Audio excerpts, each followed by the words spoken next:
আজ সাজনা ডাঁটা দিয়ে গরমে খাওয়ার জন্য একটা পাতলা ঝোল করব। একদম শর্টকাট, না বাটাবাটির ঝামেলা আছে, না কোনো মশলা তেল মশলা বেশি দিয়ে রান্না করব। সব অল্প তেল মশলার মধ্যেই রান্নাটা করব। তরকারিটার জন্য আলু ভাপিয়ে আধ ভাঙা করে রেখেছি, ভেজে নেব। এই যে ভাপানো আলুগুলো দিয়ে দিচ্ছি। দিয়ে দিচ্ছি হলুদ গুঁড়ো, নুন, ভেজে নেব, ভালোভাবে ভেজে নেব। আদা কাঁচা লঙ্কা একসঙ্গে কুটে নিয়েছি, এটা তরকারিতে দিয়ে দেব।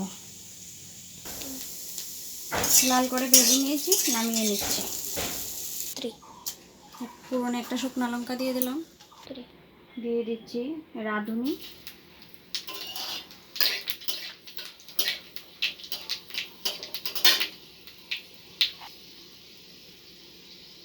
দিয়ে দিচ্ছি সাজনা। এবার সাজনা ডাঁটাগুলোকে হালকা ভেজে নেব। দিয়ে দিচ্ছি স্বাদ মতো নুন, হলুদ গুঁড়ো, হালকা একটু ভেজে নেব। তারপর ঢাকা দিয়ে ভালো করে ভাপিয়ে নেব। সাজনাটাকে ঢেকে দিয়ে ভাপিয়ে নিয়েছি। এবার দিয়ে দেব কুটে রাখা আদা কাঁচা লঙ্কা, হলুদ গুঁড়ো, কাশ্মীরি লঙ্কা গুঁড়ো। এবার ভালোভাবে মশলাটাকে সবজির সঙ্গে কষিয়ে নেব।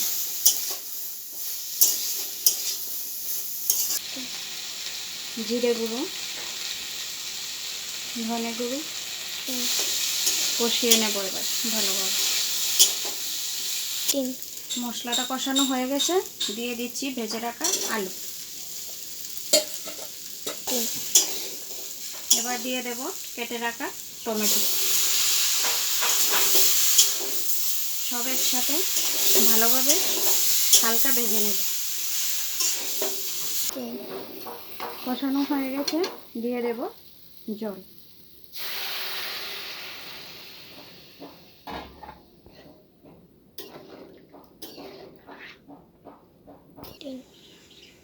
দিয়ে দিচ্ছি স্বাদ মতো নুন।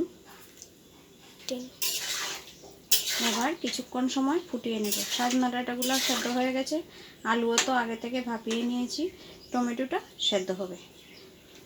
কিছুক্ষণ সময় সেদ্ধ করে নামিয়ে নেব। ঝোলটা ভালোভাবে ফুটে গেছে, এবার নামিয়ে নেব। এই তৈরি হয়ে গেল কোনো বাটাবাটির ঝামেলা ছাড়াই এই সাজনা ডাঁটা আলু দিয়ে পাতলা ঝোল। গরমে এই তরকারিটা খেতে দারুণ লাগে, আর খুব সুন্দর স্মেল বেরিয়েছে। এভাবে রান্না করে খেয়ে দেখবেন, খুব ভালো লাগে। ধন্যবাদ।